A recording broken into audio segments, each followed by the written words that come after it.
convert 31 base 10 to octal scale.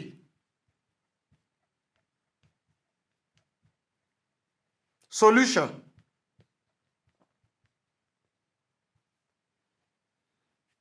Now we draw a table.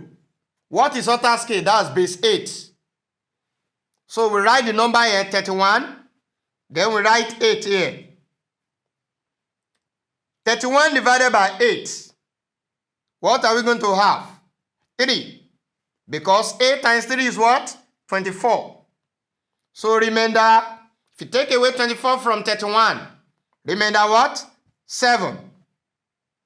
Now we divide by 8 again. 3 divided by 8. What are we going to have? We are going to have what? 0. Remainder what? Remember this number. Remainder 3. Take it from bottom to up. We can now conclude our solution. So, we know that that is what? 31 base 10 equals to what? Number in octal scale. From bottom, the first number here is what? 3. Followed by what? 7. And that's what? Base 8. That is the solution to the question.